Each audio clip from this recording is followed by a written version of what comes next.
Hi, welcome to Let's Learn Tarot Together. My name is Meredith and I am your host. And what we're going to be doing on this channel is learning tarot together. So, what are my qualifications?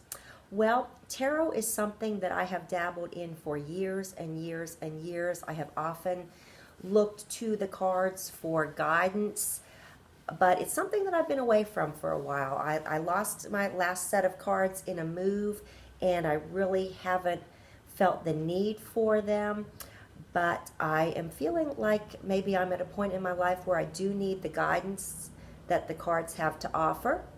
So I want to get into doing some readings again, but since it's been such a long time since I've been away from it, I do need to kind of teach myself again what the cards mean and how to read them. So we'll be learning this together. So hopefully this is something that you're interested in and you can learn along with me, and we can maybe do some readings together and maybe form some sort of a group.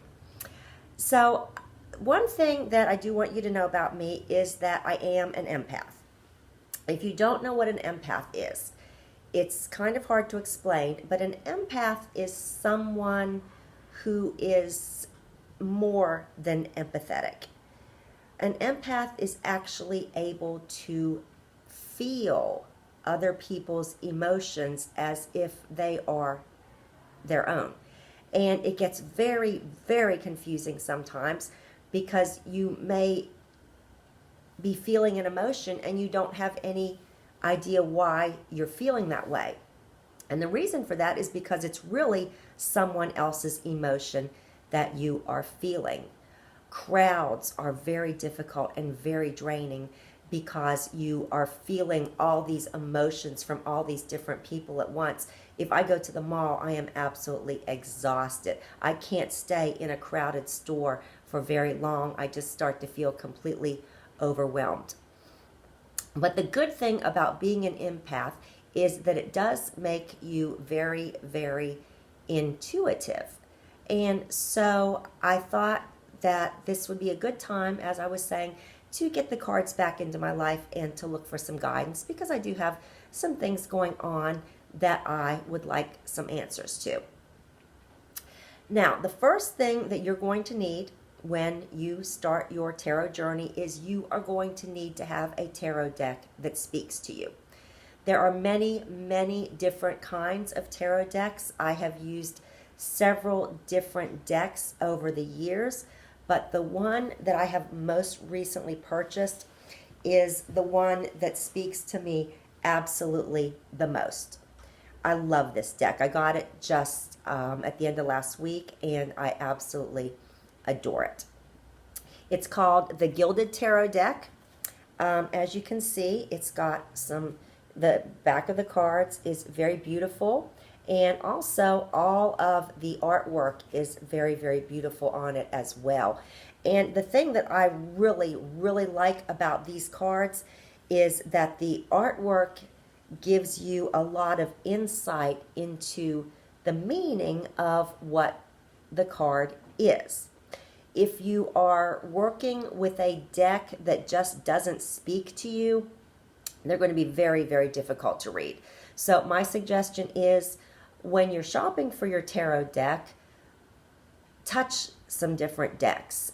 Feel them, look at the pictures, see which cards speak to you. And the cards that speak to you are going to be the cards that are easiest to read.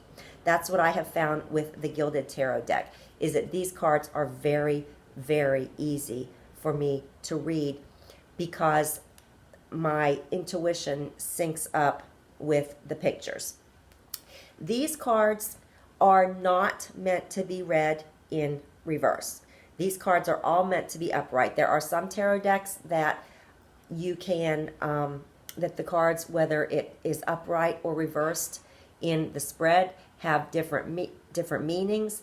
My feeling is that there are enough negative cards in the tarot that you really don't need to look for additional meanings by them being upright or reversed. So these cards are meant to always be read in an upright position. The way the cards are set up is they have 4 different suits. They have the Wands suit. Okay, the Wands represent the element fire. They also represent life, growth, and work of all kinds. And I just want to show you these cards so you can see how beautiful they are real quick. This is the Ace of Wands, the 2 of Wands, the 3 of Wands, the 4 of Wands, the 5 of Wands, the 6 of Wands, the 7 of Wands, the 8 of Wands, the 9 of Wands, and the 10 of Wands. So those are the Wands. That is one of the suits. Next, we have the Cups suit. The Cups suit represents the element of water. It also represents our emotions, love and pleasure, our subconscious, fertility, and beauty. So here are the cup cards. We have the Ace of Cups, the 2 of Cups, the 3 of Cups, the 4 of Cups, the 5 of Cups, the 6 of Cups, the 7 of Cups, the 8 of Cups, the 9 of Cups, and the 10 of Cups. Then we have the suit of the Swords. And the swords represent the element of air. They also represent a spiritual struggle, some type of conflict, maybe physical conflict, courage in the face of adversity, strength in adversity. So we have the Ace of Swords, the 2 of Swords,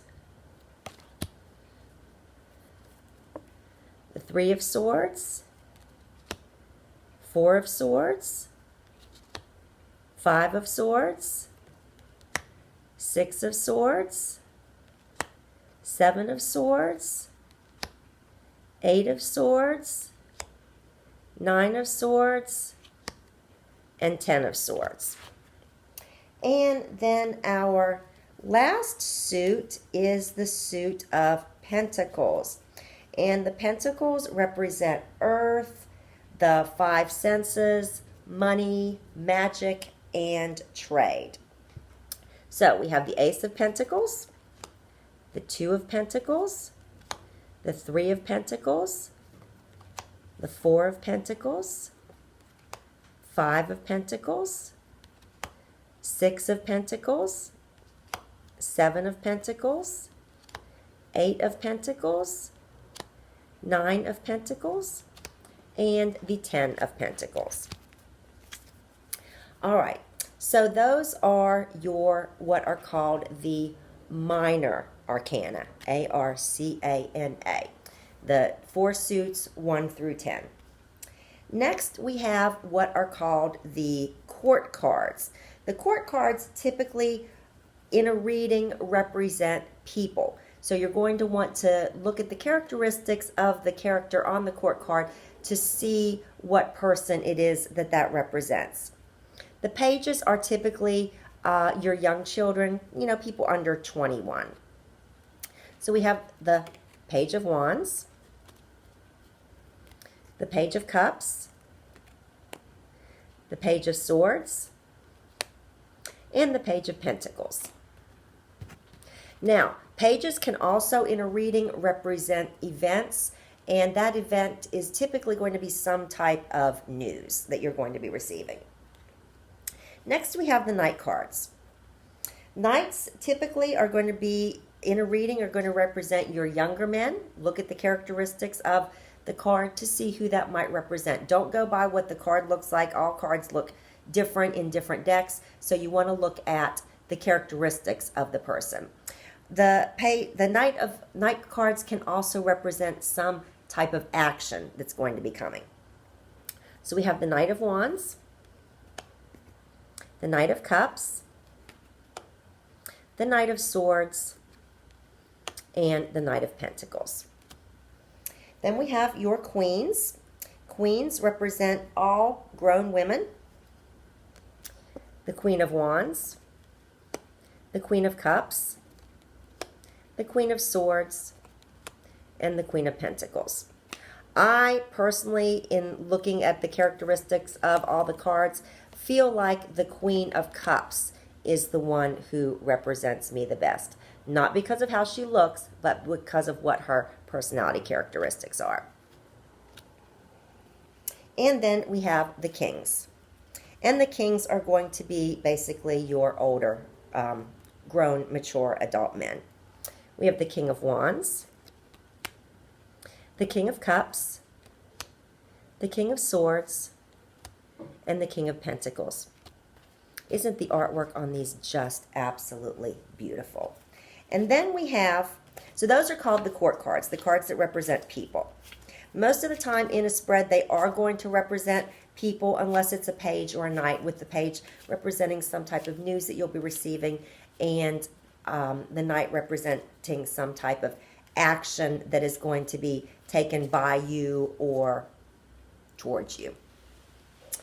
So those are the court cards. And then we have what is called the major arcana. And these are the cards that really tell of major events in your life. The minor arcana are more descriptive cards, where the major arcana are more the big events. And they don't always mean what their name says or what they appear to mean. So here is the major arcana. So we have the Fool, we have the Magician, we have the High Priestess, we have the Empress, the Emperor, the Hierophant, the Lovers, the Chariot, sorry, it's hard to read these backwards, Strength, the Hermit, what's that one? Wheel of Fortune,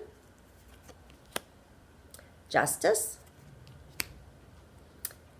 the Hanging Man. He's also sometimes called the Hanged Man in some of the decks, but on this one they call him the Hanging Man. Death, Temperance, the Devil, the Tower, the Star, the Moon, the Sun, Judgment, and the World. So those are your 78 tarot cards made out of the minor arcana, the court cards, and the major arcana. Excuse me. In the next video, I'm going to be telling you, excuse me, how to care for your cards and what you need to do to prepare for your first reading, because you don't want to open these cards up and immediately start reading them. You need to get to know the cards first. You need to infuse the cards with your own personal energy so that they will give you accurate readings. So that's what we'll be doing next time. I do hope to do a video per day on this so that our learning can progress together and we can get to where we're doing those awesome readings pretty soon. So we'll be able to tell exactly what's going to be happening to us, what the outside forces are affecting us, and what we can do about it. Thank you so much for joining me on Let's Learn Tarot Together, and I'll see you next time. Bye-bye.